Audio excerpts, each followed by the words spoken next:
आप तो पीछे से गानों वाला लहजा सुनते हुए, इसी वजह से आप अंदाजा लगा लीजिए एक ही स्टेज पर दो शायर पढ़े, एक सीधे अंदाज में नात शरीफ को नात शरीफ के ढंग में पढ़े और जरा एक मटक मुटक के और इधर आधर और गानों के ढंग में पढ़े, फिर देखिएगा नौजवानों पता चल जाएगा कौन सी ज्यादा समझ रहे हैं। जी हक है। अगर लहजा आप पहचानते हो तो, नहीं पहचान सकते आप लहजा। तो इसलिए अगर मोबाइल को इस्तेमाल करें और इसको सुने, आप तकरीरें सुने या इसमें बयान सुने, तो तुम्हारी बस्ती में जो आलिम हो, तुम्हारे इलाके में जो आलिम हो अहले सुन्नत वल जमात का, उससे कहो हजरत हमें आधा घंटा एक घंटा मिलता है, हम तकरीर या बयान सुनना चाहते हैं, हम कौन से आलिम का बयान सुने, हम इसको सुन रहे हैं, इसके बारे में बताइए, इसको सुने या नहीं सुने, वो आलिम है, वो जानता है, वो सही बता देगा। जी हक है। आपको पता बहुत अहले हदीस घुस गए इसमें, मोबाइलों पर अहले हदीस घुस गए और अब उन्हें पता ही नहीं है, उन्हें मालूम ही नहीं है। अभी मैं देख रहा था गाड़ी में, कई दिन हो गए, ज्यादा मोबाइल जब चलाया, यूट्यूब खोला तो आया, मतलब फिल्में बनाने वाले जो कॉमेडी करते हैं, हंसी मजाक की बात है, उसका नाम पूछा तो उसका नाम कादर खान, अब पता नहीं सही नाम क्या होगा उसका, अल्लाह जाने। वो बयान कर रहा है लैपटॉप खोल करके, वो शिर्क के बारे में बता रहा है अल्लाह के अलावा कोई भी चाहे रसूलुल्लाह से, अल्लाह वालों से मांगना और उनको मानना, ये सब शिर्क है। ये ऐसे कह रहा हूं, अब बताइए जाहिल आदमी जिसे पता नहीं, अब वो ये चीज, और तुम्हारी समझ में बात आ जाएंगी। तो इसलिए मैं कह रहा हूं, अगर तुम्हें मोबाइल चलाना, ये बांधना पड़ेगा। लड़के ज्यादातर मोबाइल चला रहे हैं, ज्यादातर अगर मोबाइल चलाना है और देखना, तकरीरें सुनना, बयान सुनना, तो अहले सुन्नत वल जमात के जो उलमा, उनकी तकरीरें सुनो जी, उनका बयान सुनो। अरे यही तो हमारा झगड़ा, आपका झगड़ा वहाबियों से क्या? जरा तवज्जो रखना मेरी इस बात पर। क्या कोई नबी गुमराह हो सकता? नहीं। आप खुद बताओ, क्या कोई नबी माज़अल्लाह गुमराह हो सकता? नहीं। और अगर आपके सामने नबी को कोई गुमराह कहे तो आप उसे अपना दोस्त बनाओगे? नहीं। उसे अपना इमाम बनाओगे? नहीं। वो चाहे कितनी बड़ी टोपी वाला हो या कुछ भी हो, मुफ्ती आजम बैठे, अगर मैं गलत बोलूं तो मुझे पकड़ लेंगे। जी। अब कुरान शरीफ की आयत तुम इमाम के पीछे पढ़ते हो, सुनते हो, बिस्मिल्लाहिर्रहमानिर्रहीम, ववजदक ज़ाल्लन फ़हदा। सुभान अल्लाह। सुनते हो ना इमाम के पीछे? अब तुम्हारे अगर तर्जमा किसी का भी उठा के ले आओगे, अब वहाबियों का तर्जमा उठा करके लाओगे तो उसमें यही मिलेगा, अल्लाह फरमाता ऐ महबूब हमने आपको गुमराह पाया तो हिदायत दी। पूछो हजरत से, क्या नबी गुमराह थे? अब तुम कहो हमने कुरान में देखा। लोग बहस करते फिर इमामों से, हमने मोबाइल में सुना। तवज्जो ना, अल्लाह फरमाता है, उन लोगों का तर्जमा ये, तुम असली झगड़ा पहचानो। लोग समझते हैं ना कि कोई अगर खड़े होकर सलाम ना पढ़े तो ये वहाबी है, कोई हरी झंडी ना लगाए ये वहाबी है, समझ रहे? मतलब कोई फातिहा ना पढ़े ये वहाबी है। उसको अगर जल्दी थी ना और वो चला गया ऐसे ही, चाहे वो कितने अच्छा सुन्नी हो, मगर लोग गुमान कर, ये खाली झगड़ा नहीं, असली झगड़ा क्या वो देखो। घरों में कुरान शरीफ अगर उनका तर्जमा रखोगे, इसलिए उलमा ने कहा अगर तर्जमे वाला कुरान शरीफ पढ़ना, उर्दू पढ़ो तो कंजुल ईमान रखो। जी। क्या रखो बोलो? कंजुल ईमान। कंजुल ईमान। तो ऐसे ही ये अगर तकरीर सुनना तो अहले सुन्नत वल जमात की। हमारे कई लड़के सुन्नी ऐसे हैं, वो जरजीस की तकरीर खूब सुन रहे हैं, बस लहजे पे चल रहे हैं साहब, खूब सुन रहे हैं जरजीस की तकरीर।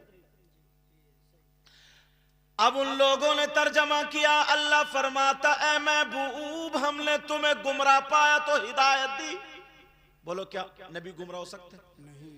और अगर किसी का ये अकीदा हो, ये ईमान हो, इसको माने एक्सेप्ट करे, वो मुसलमान हो सकता है क्या? नहीं। बताओ। अब वो दाढ़ी रखा के टोपी ओढ़ के नमाज पढ़ाने आ जाए तुम्हारे, तुम्हारी नमाज होगी? नहीं कुछ लोग होगी। कह देते अरे यार ये तो खाली मूली, भाई कुरान भी एक है, कलमा भी एक है, हदीसें भी एक। ये मौलवी लोगों ने अपने लिए झगड़ा बना लिया, अपने लिए बना। अच्छा ये अपने लिए बना, तुम्हारे ईमान की हिफाजत की जा रही है जी। आज। इसीलिए दुनिया आला हजरत के मुखालिफ, बताऊं क्यों? कुछ खानकाओं में ऐसा हुआ कि खूब सा ढोल बज रहे हैं, समझे, मज़ामीर और ताशे गाजे बाजे कव्वाली, उल्टी सीधी बातें। अब किसी ने पूछ लिया कि साहब अगर कहीं के उर्स में या कहीं और अगर ये नाचने वाली औरतें ताली बजा बजा करके औरतें अगर कव्वाली गाएं, या आदमी जो फासिक व फाजिर है वो कव्वाली गाएं, तो क्या जायज़ है ना जायज़? आला हज़रत ने ना जायज़ हराम, जाहिर सी बात है। अब कोई उन पीर को नहीं कहता, उन्हें नहीं कहता, डायरेक्ट ये कहता आला हज़रत ने उनके खिलाफ फतवा दिया। उनके खिलाफ नहीं दिया, बल्कि जो शरीयत के खिलाफ है आला हजरत ने उनके खिलाफ फतवा दिया। सुभान अल्लाह, सुभान अल्लाह। उनके खिलाफ फतवा दिया। हजरत अगर तकरीर करते कि चोर की ये सजा है, शराबी की ये सजा, तुम्हारे गांव में कोई शराबी है तो क्या साहब मुफ्ती साहब उसके खिलाफ तकरीर करके गए? अरे उसे पकड़ के कहो तू शरीयत के खिलाफ है क्यों? तू शरीयत के खिलाफ क्यों? एक जगह नहीं, कई जगह ऐसी बात है। बोलो क्या नबी गुनाहगार हो सकते हैं? माज़अल्लाह बोलो, नबी गुनाहगार हो सकते हैं? नहीं। अब वहाबियों का तर्जमा उठाओ, 26वां सिपारा पढ़ो, इन्ना फतहना लका फतहम मुबीना। यहां से देखो, लियगफिर लकल्लाहु मा तक़द्दम मिन ज़म्बिक व मा तअख़्ख़र। तर्जमा उठा करके देखो, उन्होंने यही तर्जमा किया। अल्लाह फरमाता क्या हमने आपको फतेह मुबीन अता फरमाई, लियगफिर लकल्लाहु मा तक़द्दम मिन ज़म्बिक व मा तअख़्ख़र। ऐ महबूब हमने आपके अगले पिछले गुनाह माफ कर दिए। इसका मतलब क्या नबी गुनाहगार थे? तुम सीधे साधे भोले भाले, तुम्हें पता ही नहीं। तुम्हारे घर में अगर तर्जमा होता यही तो तुम पढ़ते, तुम्हारी बेटियां भी पढ़ती, तुम्हारे बेटे भी पढ़ते, तुम्हारे बच्चे पढ़ते, तुम्हारी बीवी पढ़ती, और कुरान पर तुम ये अपना अकीदा बना लेते, किसी और किताब को नहीं मानते। ये कहते कुरान में ये आया है, अल्लाह ने फरमाया हमने अपने नबी के महबूब के अगले पिछले गुनाह माफ कर दिए। अब नबी को अगर कोई गुनाहगार माने, वो अकीदा रखे कि नबी गुनाहगार है, बताओ क्या वो मुसलमान हो सकता है? नहीं हो सकता। उसका ईमान हो सकता है? वहाबियों का तर्जमा यही है, मैं कहीं और नहीं। जो मुफ्ती आजम संभल, जो इनके शागिर्द फतवे लिखते हैं, ये वो हैं उस्ताजुल मुफ्तीयीन है, बड़े बड़े मदरसों में पढ़ा रहे हैं इनके शागिर्द। गलत बोलूंगा तो मुझे पकड़ लेंगे ताकि मेरी भी इस्लाह हो जाए, लेकिन बात हक बोलूंगा, सच्ची बोल। असली झगड़े का तो तुम्हें पता ही नहीं है, असली झगड़े का तुम्हें पता नहीं है, मामले का। अरे यार नबी को गुनाहगार, कुरान शरीफ देखो ना उन वहाबियों का, और वही आला हजरत ने तर्जमा किया, आए हाय ईमान बचा लिया। सुभान अल्लाह। आला हजरत बोले ऐ महबूब आपके सबब आपके अगलों के आपके पिछलों के गुनाह माफ फरमा दी। सुभान अल्लाह, सुभान अल्लाह। अल्लाह फरमाता ऐ महबूब हमने आपको अपनी मोहब्बत में खुद रफ्ता पाया तो हिदायत दी, तो आगे बढ़ा दिया। क्या प्यारा तर्जमा, ये भी तर्जमा है। अल्लाह समद। एक चीज तो ये तो कुरान शरीफ की बात कर, और इन लोगों ने हदीसों में इतना डाका डाला अपने अपने मतलब की। अगर अच्छा आलिम ना हो तो पकड़ नहीं पाएगा हजरत जी, अपनी अपने मतलब की जोड़ दी और वो निकाल दिए जी। मगर कुरान में तो ये नहीं कर सकते ना। वह इन्ना लहू लहाफिजून, जी कुरान में क्या कर सकते हैं? नहीं। अल्लाह ने उसकी हिफाजत का जिम्मा ले लिया।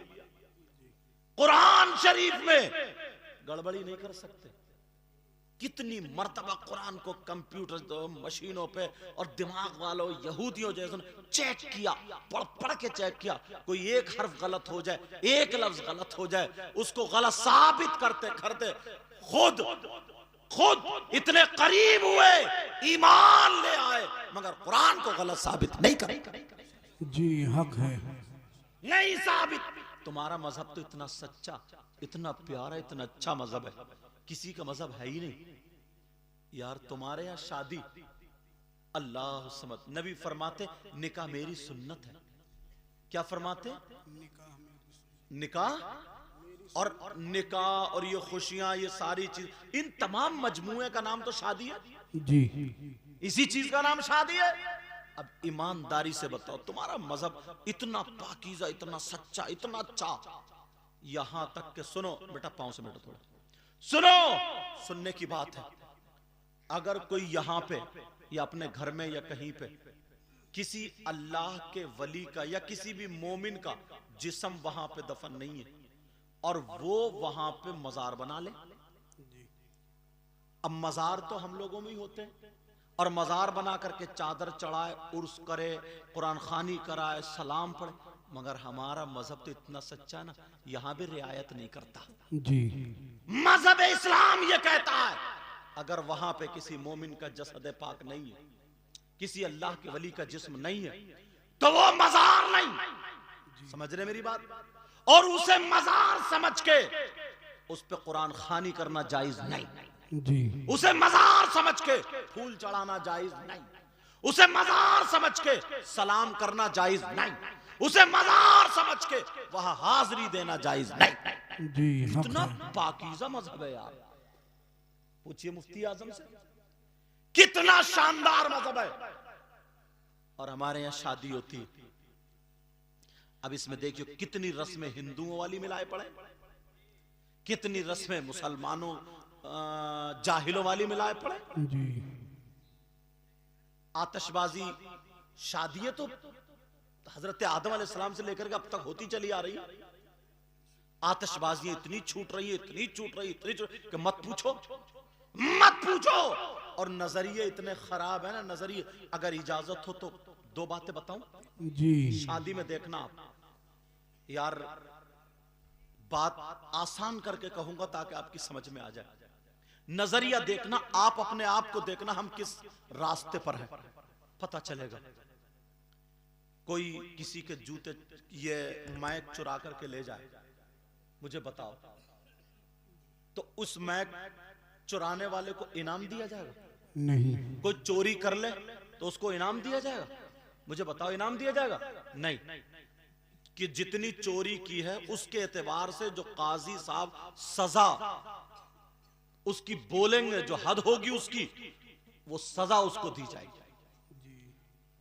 और पूरी चोरी के ताल्लुक से अगर इस्लामी हुकूमत भी पीछे जो बातें कर रहे हैं वो बातें ना करे, ले गांव में लड़ाई हो रही, उधर बातें चल रही है। कुरान में अस्सारिकु वस्सारिकतु फक्तु ऐदियहुमा, समझ रहे मेरी बात? चोर चोरनी का हाथ काट, अगर इस्लामी हुकूमत, इसकी शराइत है साथ। लेकिन सुनो, तुम्हारे यहां शादी होती, जरा तवज्जो रखना इस बात पे, एक रस्म ऐसी निकाली जूती चुराने वाली। क्या रस्म निकली मुसलमानों में चोरी की? जूती नहीं चुरती है? अरे बोलो नहीं चुरती है? कितने लोगों की शादी हुई है जूती चोरी साहब, और कितने खुश हो रहे हैं, हाँ जूती चोरी। और ये भी मालूम है चोर कौन है, चोरनी कौन सी। छोटा बच्चा है, बच्चे को साला साली बोलते, छोटे से। क्या तालीम दी जा रही है तुम्हारे यहां? क्या बात है, मुसलमानों में क्या तालीम आज तक कोई टोकता ही नहीं, चोरी की तालीम। अब पूरा घर खुश है, पूरा घर। अब उसे चढ़ा दिया जाता, बच्चा फूल के कुप्पा हो। बड़े पीर साहब जब पढ़ने के लिए गए थे ना, छोटे से थे, माँ ने 40 अशरफियां अंदर रख दी थी, तो पहली हिदायत ये की थी, बेटा झूठ मत बोलना। जी सुभान अल्लाह। ये हिदायत थी। चोरों ने पकड़ लिया, उनमें ये बच्चा भी था, बड़े पीर भी थे, सुना नहीं है तुमने? बड़े पीर भी थे, सबको लूटता हुआ आ रहा है, सब लोग अपने अपने पैसे छुपा रहे, कोई इधर कोई इधर। तुमसे कहा, किसी ने पूछा, छोटे मियाँ तुम्हारे पास भी कुछ है? कहा जी, मेरी शर्फी में, मेरी सदरी में, जो भी बोले, मेरी ये जो लिबास पहनूं इसमें 40 अशरफी। लोग हंस पड़े, लो इतने बच्चे में 40 टल गए। दूसरे ने पूछा, फिर यही कहा, सरदार ने बुलाया तो जुमला सुनने का, सरदार ने बुलाया, कहा ये बताओ, सारे लोग अपना माल चोरों से छुपाते हैं, तुमने चोरों को बताया क्यों? कहा इसलिए जब मैं घर से निकला था तो मेरी माँ ने कहा था, बेटा कभी झूठ मत बोलना। जी हक है। और ये माँ बाप क्या सिखा रहे हैं कि बेटा वो दूल्हा भाई आएंगे, जीजा जी चोरी करिए, चोरी। क्या तालीम तुम्हारे मजहब में, हमारे मजहब में दी जा रही है? चोरी करियो। और तुम कितने सीधे हो, भोले, कोई बड़ा आदमी नहीं डांटता, आज तक किसी ने रोका ही नहीं, सांप चुर गई, खुश हो रहे हैं कितने। अब वो उस चोर से डिमांड पूछी जा रही है, थाने को फोन क्यों नहीं किया? पकड़वा दो, सजा दो, बारात आएगी, टूटी फूटी आएगी। चोर से डिमांड पूछी जा रही है, बताओ क्या डिमांड है तुम्हारी? उसने कहा 8,000 मांगे, उसने 8, या 10 मांगे 10। चलो 10,000 मांग ली। दूल्हा मियाँ कुछ कम कर रहे हैं, अब साहब बोली चल रही है, बोली।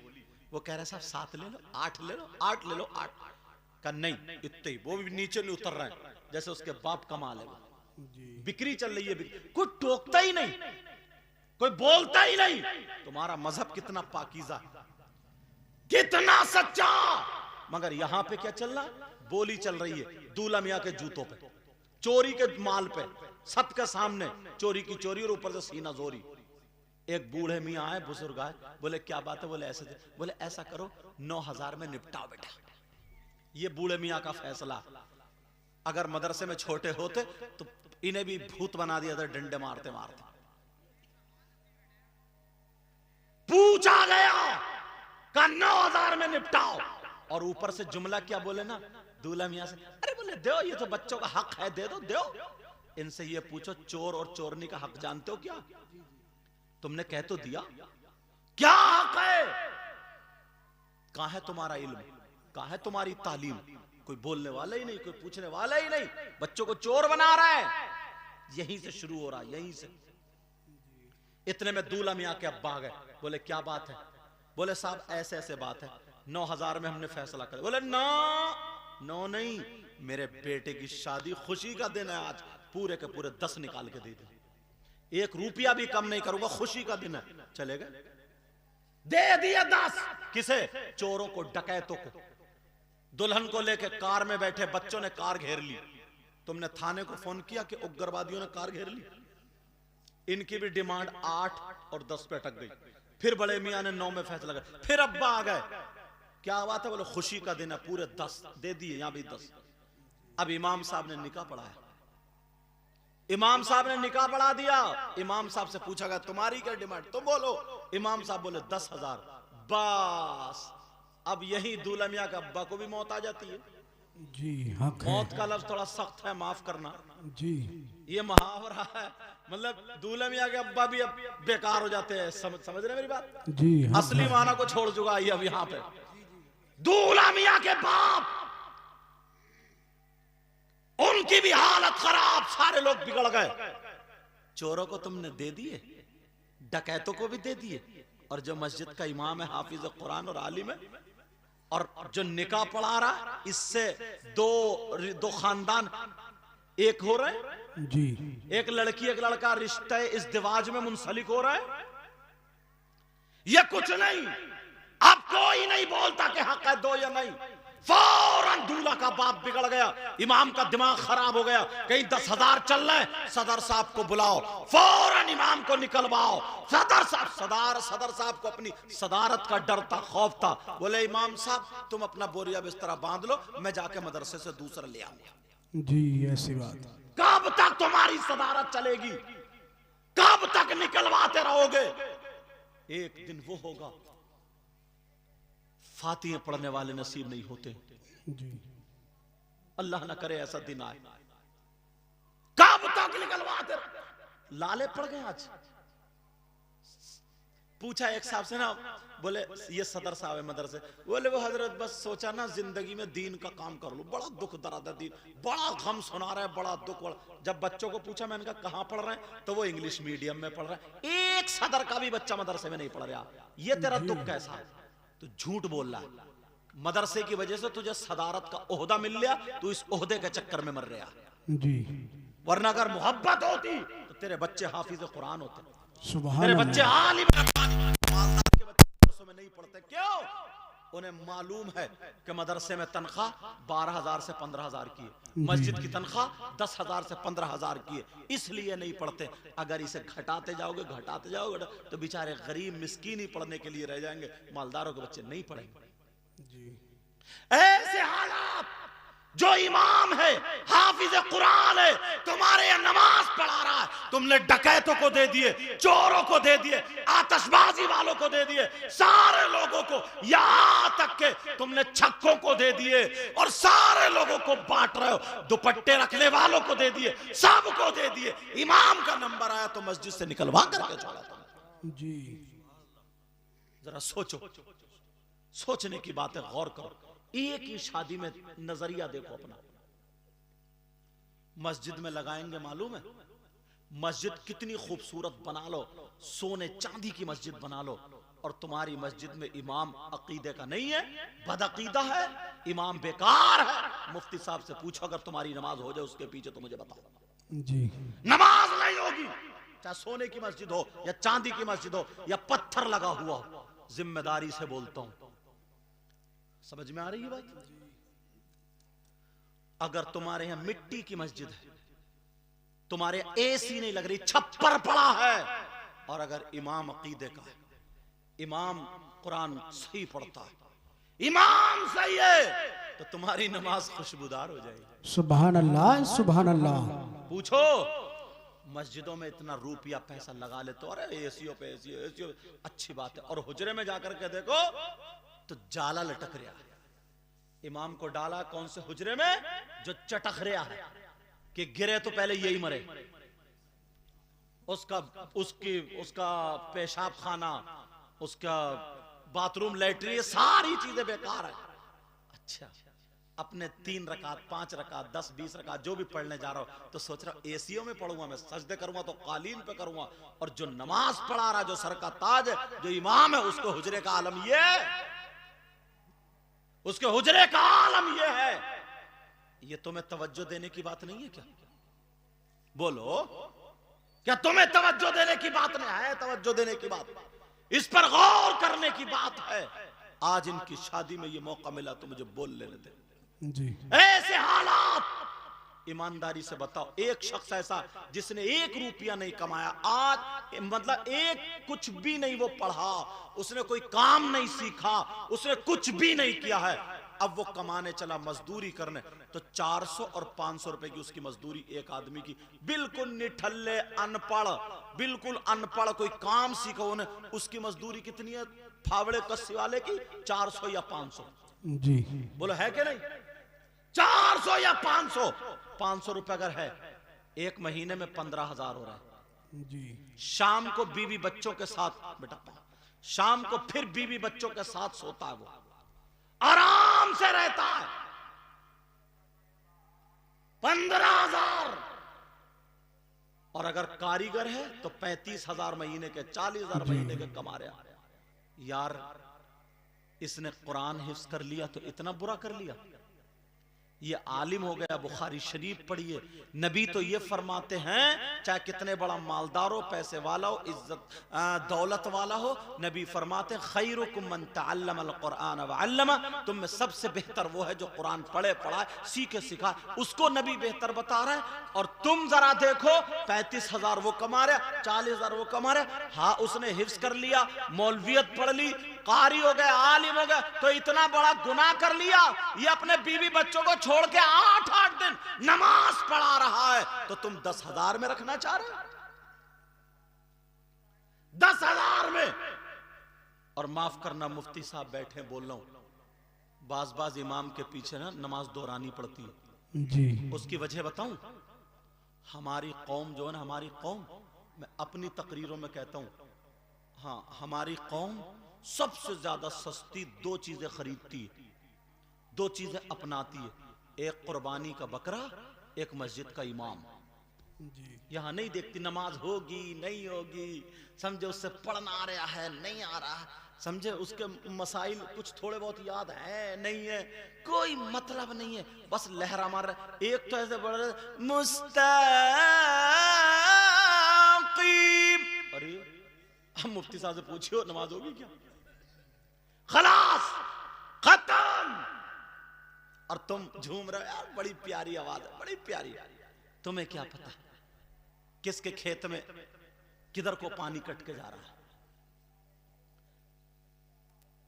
क्यों तुम्हें सस्ता मिल जाए, 8,000 का मिल जाए, 10,000 का मिल जाए, और खुश होते हैं हमें यार आपके इमाम सस्ता आया, वो सस्ता बढ़िया आया। और वो कुर्बानी का बकरा ना बिल्कुल मरा खुरा, पोंक चल रही है उसकी पोंक, दस्त चल रहा है उसके दस्त, बेचारे को 3-3 दिन भूखा रखा गया, और जैसे कुर्बानी का बरसीन उसके मुंह में ठूसा जा रहा तो पोंक नहीं चलेगी। बच्चे गले में रस्सी डाल के मोहल्ले में घुमाए फिर रहे हैं, बोलो कुर्बानी होगी, आगे को खींच रहा है, वो पीछे को गिर रहा, टांगे लड़खड़ा रही हैं जैसे इसकी बीपी हाई हो गई हो। चेकअप कराया जाता, कोई कल अच्छी नहीं निकलेगी इसकी। ये लाएगा कुर्बानी साहब, कितने का, बोले 4,500 की बकरी लाया हूं साहब, आपके कुर्बानी होगी, बकरी लाया मरी खुरी।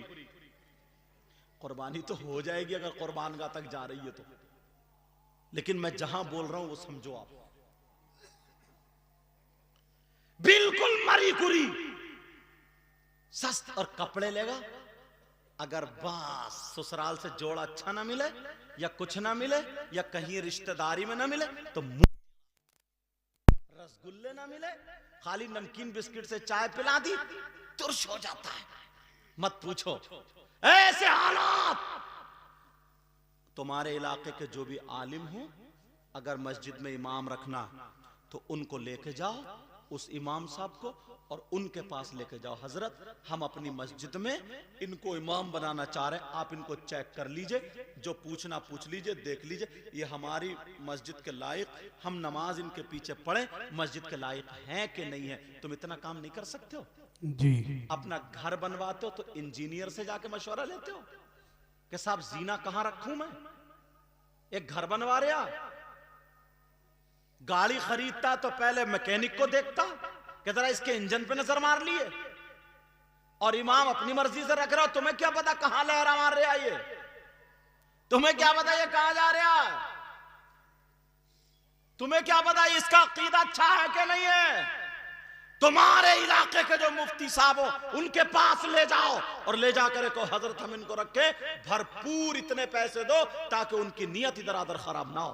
जी। 8,000 रुपए देते, खर्चा पूरा नहीं होता, वो तावीज करने बैठ जाता।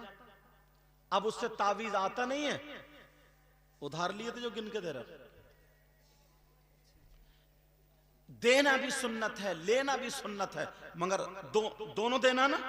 हाँ तो रख दो आराम से बेटा, देना भी सुन्नत है, लेना भी सुन्नत है, मगर तरीका सुन्नत नहीं है। तरीका भी सुन्नत अपनाओ, देखने सुनने वालों को भी डिस्टर्ब ना हो, पढ़ने वाले को भी डिस्टर्ब ना हो, समझे, इस अंदाज से दे जाओ, समझे दोनों। हालांकि हुजूर सल्लल्लाहु अलैहि वसल्लम ने भी चादर पेश की जी, समझ रहे। पहले जैसे लोग गड्डी उछालते थे, थूक लगाए और ऐसे करके जैसे नाचने वालों के ऊपर बाजेदारों पे ऐसे करके लुटाते थे, अब वो शायरों पे लुटा रहा है, इतनी इसकी आवाज और निकल रही है जी। लेकिन सुनो, मैं जो बता रहा था वहीं पे पहुंचो। अब वो क्या करने लगता है, 6,000 में उसका तो खर्चा होगा नहीं, 8,000 तावीज करने बैठ गया, वो किताब खरीद के लाया शमा शमिस्तान रजा, या कोई और किताब खरीद के लाया, अब वो इतना पढ़ा हुआ भी नहीं है। अब आए, अब बोले हाँ तावीज करता हूं, लड़के उसके पीछे घूम रहे हैं। साहब कौन सा तावीज लड़कों को चाहिए वो तुम खुद समझते हो, बोलना जरूरी नहीं। अब वो उल्टे सीधे काम करने लगा।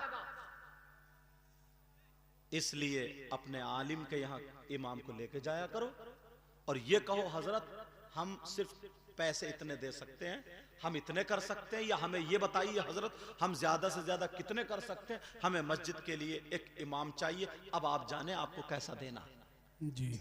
अगर उसका अकीदा गलत होगा मुफ्ती साहब भेजेंगे तो ये भुगतेंगे, तुम नहीं भुगतो, समझ रहे मेरी बात? हाँ, अगर पता चल गया तुम्हें इसका अकीदा खराब है, फिर भी तुमने छोड़ दिया, तब तुम भुगतोगे, तब तहकीक करना और मुफ्ती साहब के पास लेके जाना। समझ रहे मेरी बात? लेकिन हमारा मजहब इतना सच्चा, इतना पाकीज़ा, इतना अच्छा। अभी बात चल रही थी तो बताया था, लोग बोल देते मैरिज हॉल में शादी और इसमें शादी उसमें शादी। एक बात बताओ, पब्लिक बढ़ रही है ना, लोग बढ़ रहे हैं, घर छोटे छोटे हैं। अब अगर उसे प्रोग्राम करना है, उसने मैरिज हॉल अगर कर लिया, उसका घर में इतनी जगह नहीं है जो मेहमानों को बिठा सके, मेहमानों को खिला सके, पिला सके, उसने मैरिज हॉल कर लिया तो कोई गुनाह नहीं है, कर लो जी। समझ रहे? मैरिज हॉल कर लिया कोई बात नहीं, मगर सुनो, उसी में जो खुराफात है वो बताना चाह रहा हूं। मैंने कई जगह देखा मैरिज हॉल सज गए। गांव में तो परेशानी नहीं, किसी भी खेत में पिंडाल लगा के कर सकते हो, गांव में कोई परेशानी नहीं है, आसानी से हो जाएगा।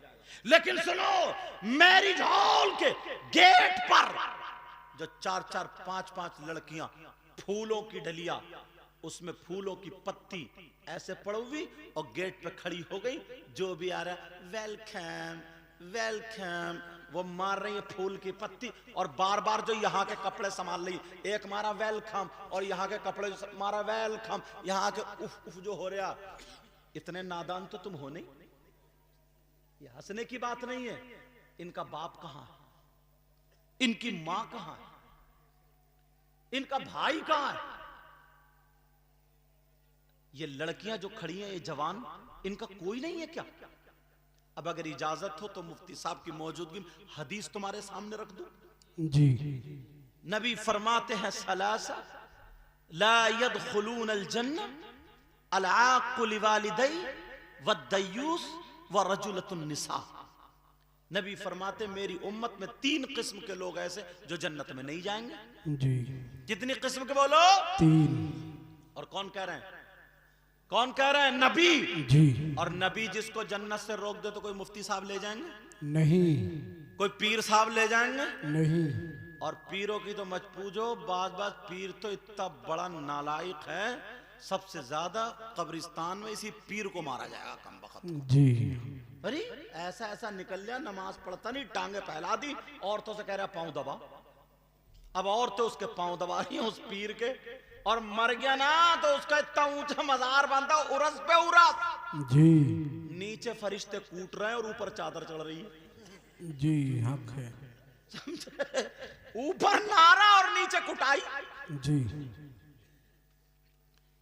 ये हालात, लेकिन तवज्जो रखना मेरी तरफ, मैं जो बता रहा था, मेरी इन बातों पर गौर करना।